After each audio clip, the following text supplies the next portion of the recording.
Алтан загсны үлгэр. Хөрөст алтан дэлхийн хөвөө хязгаар нутагт хөх цэнхэр далайн эрэг эрмэг газарт эрт үрд цагт эмгэн өвгөн хоёр айл болон амьдарч аж төрөн суужээ. Гар усан унттай хад чулуун нүмертэй газрын агуйд хорогдож галын элчинд шүтэж 30 жил тэнэж 40 жил суув.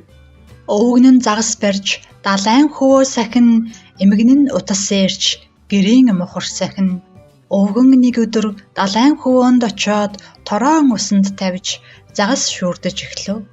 Анхан нэг шүүсэнд нялцгар замаг гарав, ахиад нэг шүүсэнд нойтон өвс гарав. Адаг сүүлд нь шүүтэл алтан загас баригдав. Альва загаснаас онц алтан загас болвол адгуу самтнаас онц хүний хэлийг мэднэ. Ам авар гэж алтан загас гуйв. Өвгөн болсон ах минь, өршөөч хайрал намайг өрх торноос мулталж усанд буцааж тавина уу? Ам би ийм оронд аль дуртайг чинь өгнө. Хайрт амны оронд хамаг хүсснийг чинь өгнө гэж. Энэ үгийг сонссон өвгөн их цочив.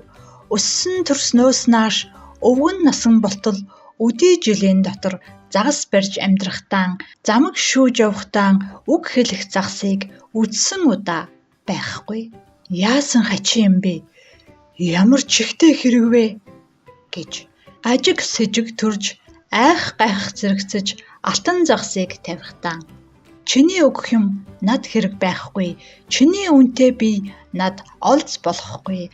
Алтан өнгөт загас минь ариун далайд цэнгэж аль дураараа амьдар. Ачид тэнгэрт өршөөгдөж амар минь яв гэж сайн үгээ хэлж сайхан өрөөлөө тавив. Өвгөн тэндээс буцаж гэртээ харж ирээд өнөөх сонин юмаа эмгэндээ ярьж эхлэв. Өнөөдөр би далайгаас нэг загас барив. Өнгөн алт бөгөөд хүний хэл мэднэ. Ам биеэн аварч усанд тавихыг гуйж аль дуртай юмыг над өгье гэхтэн айж сандраад би юу ч авч чадсангүй. Хөөх хитэр загсыг тор шүүрээс мулталж хөх далайд нь тавьчихад буцаад ирэв гэж гин. Эргүү тэнэг амтан гэж эмгэн өвгөнөө зэмлэв. Алтан загснаас юм авч чадсангүй чи. Мунхаг амтан ядахта модон твш гуйсан бол маш хэрэгтэй байхсан. Манай твш хуучирч хагарч ивдрээд бүр хамхарч унах шахсан шүү. Өвгөн гэдрэг явж өнөөх далай дан ирэв. Далайн ус мэрэлзэж даанч сайхан харагдав. Алтан загсыг дуудсанд алтан загас хөвсөөр өмнө нь хурч ирээд өвгөнөөс ингэж асуув. Хүндэт өвгөн ах минь хүсэх хэлэх юу байна? Явдал учир юу вэ? Ямар хэрэгээр ирэв? Өвдөг нугалж мөргөөд өвгөн хариу хэлв. Хатан дээд загас минь хайрлж намайг өршөө. Алтан загснаас юм авч чадсангүй гэж манай эмгэн намайг маш ихээр буруушааж шин дэвш хэрэгтэй гэж ширүүн үг хэлж байна. Идэлж байсан дэвш маань эвдэрч унахад хүрсэн гин. Алтан загас хэлв. Ачт буурал өвгөн минь зорж ирсэн хэрэг чинь завх юмгүй бүтнэ. Эрхэд тэнгэрт итгэж гэртээ хар өвгөн минь. Эвдэрхий муу дэвш чинь шин дэвшээр солигдно. Өвгөн гэртээ эртэл өнөөх загсны өгсөн өнгөтэй сайхан дэвш өмнө нь хөвтөж харагдана. Эмгэн дэрэгдэн зогсоод элдвээр хараах сонстов. Эргүү тэнэг амтан чи энэ дэвшийг гуйсан уу? Дэвшээр юу хийх вэ? Дэмээ эмийг авчичи. Бас буцаад яв. Байшин гуугаад ир гэж өвгөн гэдрэг буцаж өнөөх далайдаан ирэв. Далайн ус нилээд давлгаалж цалгилж байв. Алтан загсыг дуудсанд алтан загас хөвсөөр өмнө нь хурч ирээд өвгөнөөс ингэж асуув. Хүндэт өвгөн ах минь хүрээд ирвүү бас. Явдал учир юу вэ? Ямар хэрэгээр ирэв? Өвдөг нугалж мөргөөд өвгөн хариу хэлв. Хатан дээд загас минь хайрлж намайг өршөө. Манай эмгэн уурлаж маш ихээр зэмлэж хөгшин намайг амраахгүй, хөөж загнаад болохгүй. Балай хэрүүлч эмгэнд байшин хэрэгтэй юм гин. Алтан загас хэлв. Ачт буурал өвгөн минь зорж ирсэн хэрэг чинь завх юмгүй бүтэн. Ирэхэд тэнгэрт итгэж гэртээ харь өвгөн минь. Эвдэрхийн муу гэр чинь шин байшингаар солигдно. Өвгөн тэндээс буцаж гэртээ хурч ирвэл өнөөх муу гэр нь оргүй болсон байжээ. Гэр байсан газарт нь гэгэн цагаан өнгөтэй, гэрэл орох цонхтой, царс модон хаалгатай цагаан байшин харагдаж гин. Эмгэн цонхны дэргэд эхэмсэг янзаар суугаад хамаг муу үгээр харааж загнаж байна гин. Эргүү тэнэг амтэн чи энэ байшин гойсон уу? Загсанд буцаад оч. Залбирч хуугаад ир. Ядуу тариачин байхад ямар жаргал байх вэ? Харц язгууран сольж тайж болохыг хүснэ. Хамжлах тариачнаа байж ноён болохыг хүснэ. Өвгөн гэдрэг буцаж өнөөх далай дан ирэв. Далайн ус ихээр давалгаалж цалгилж байв. Алтан загсыг дуудсанд алтан загс хөвсөөр өмнө нь хурч ирээд өвгнөөс ингэж асуув. Хүндэт өвгөн ах минь хүрээд ирвүү бас явдал учир юу вэ? Ямар хэрэгээр ирэв? Өвдөг нугалж мөргөөд өвгөн хариу хэлв. Хатан дээд загс минь ээ. Хайрлаж намайг өршөө. Манай эмгэн уурлаж маш ихээр зэмлэж урд загнаснаас илүү улам ихээр харааж хөгшин намайг амраахгүй хөөж загнаад болдгүй. Ноос эрдэг эмгэн маань ноён болох санаатай гин. Тариачин язгуураа сольж тайж болох хүсэлтэй гин. Алтан загас хэлв. Ачт буурал өвгөн минь. Зорж ирсэн хэрэг чинь завах юмгүй бүтэн. Ирэхэд тэнгэрийн өршөөлөөр эмгэн чинь хатан болно. Өвгнийг буцаад иртэл өндөр сайхан байшин өргөө сайхан ордон өмнө нь харагдаж гин.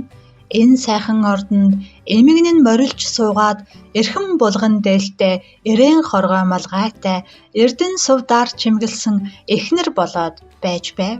Утсаар угалц тавьсан улаан гутал өмсөөд урдах зарцаан өшөглөж учиргүй их загнаж байна. Алтан бэлзэг зүүсэн 10 мойног хуруугаар аягч хүүхний өсийг атгаж аваад зодож байна. Өвгөн хурч ирээд өвдөг сүгдэж айлтгав. Тайжин эрхэм хатан тавтай морилж байна уу? Таны хүссэн зүйл тааллын ёсоор болж сансан хэрэг бүтсэнд санаа сэтгэл амарв уу? Өвгний үзээд эмгэн өндөр дуугаар зандарч агтын хашаа сахиж адуу хариулахаар явуулв. Хэдэн хоног өнгөртөл хэрэг дахин мандав. Урдын хасаан эмгэн улам илүү догширч адуучин муу өвгнийг авчруулж байгаад тушаав. Загсанд очиод мөрг. Залбирч гуугаад ир. Харц тариачин байгаад хамжлагт тайж болсон юм. Хамжлагт тайж ам болоод хаан болоход яадаг юм? Хатан хаан болоод хамгийн захирах хүсэлтэй гэжээ.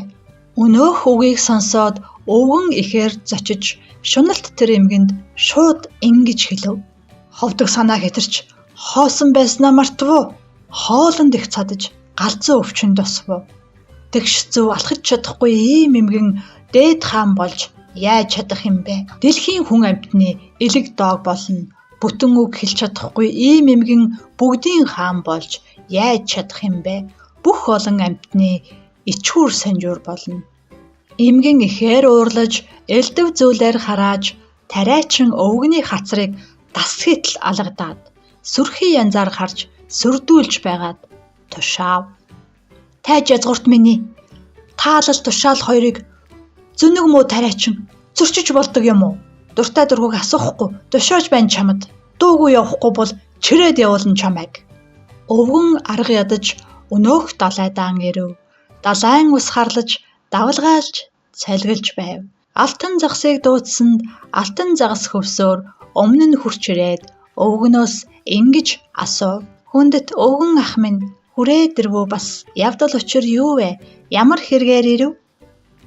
Өвдөг нугалж мөргөөд өвгөн хариу хэлв. Хатан дээд загас минь хайрлж намайг өршөө. Уршигт муу эмгэн уурлаж загнаад болохгүй. Харц тариачин байгаад хамжлах тайж болсон юм. Хамжлагт тайж ам болоод хаан болоход яадаг юм? Хатан хаан болоод хамаг олныг захирна гэж ноён зэрэгэ голж тайж язгууран чамлаж эрх хүч төгөлдөр эзэн хатан болно гэж эмгэн загнаад болохгүй юм. Алтан загас хэлв. Ачт буурал өвгөн минь.